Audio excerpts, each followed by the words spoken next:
ഇപ്പൊ ഒരുപാട് അവാർഡുകൾ കിട്ടിയല്ലോ.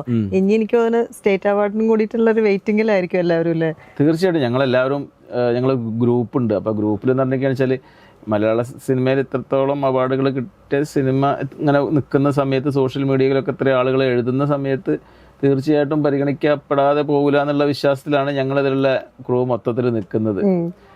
അടുത്ത് തന്നെ ഞങ്ങൾ അതും പ്രതീക്ഷിക്കുന്നുണ്ട്. ആ ഒരു ഗുഡ് ന്യൂസ് വേഗം കിട്ടട്ടെ. അതില് പട്ടി ഒരു മേജർ റോളാണല്ലോ അല്ലെ? എനിക്ക് തോന്നുന്നു അതിലത്തെ മെയിൻ റോള് പട്ടിയുമായി കിടക്കുകയാണ്. കഥാപാത്രങ്ങൾ. അതെ, എങ്ങനെയാ പട്ടിനെ എങ്ങനെ കണ്ടുകിട്ടി? ഞാൻ അന്ന് ഷൂട്ടിലില്ല കേട്ടോ. അപ്പൊ ഇതിങ്ങനെ സംസാരിക്കുന്നുണ്ട്, ഒരു പട്ടിയെ കിട്ടിയിരുന്നെങ്കിൽ എന്ന് പറഞ്ഞിട്ട്. അപ്പൊ ബീച്ചിൽ ഇങ്ങനെ പട്ടികളുണ്ട്. ആരോ ഒരാൾ ബിസ്ക്കറ്റ് കൊടുത്തിട്ട് മെല്ലെ കൊണ്ടുവന്ന് അവിടെ വെച്ചിട്ട് ആളുകളൊന്നും ഇല്ലാത്ത സമയത്ത് ഒരു ക്യാമറ വെച്ചെടുത്തൊരു സാധനമാണത്.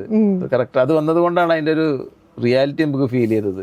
ഇല്ലെങ്കിൽ പട്ടി ഞാൻ പറയുന്നുണ്ടല്ലോ, എൻ്റെ കിടക്കയിൽ കണ്ട നായ്ക്കളും പൂച്ചകളും പട്ടികളൊക്കെ മൂത്രവെച്ച് പോയി കിടക്കുന്നുണ്ട്, ഇനി അത് പരയെ കയറ്റാൻ പറ്റില്ല എന്നൊക്കെ പറയണ്ടല്ലോ. അപ്പൊ അങ്ങനെ പറയുമ്പോൾ അത് കണ്ടത് കൊണ്ട് അതിൻ്റെ ഒരു വിശ്വാസം ഉണ്ടാവുമല്ലോ, മറ്റാളുകൾക്ക് വിശ്വാസം ഇല്ലാതെ.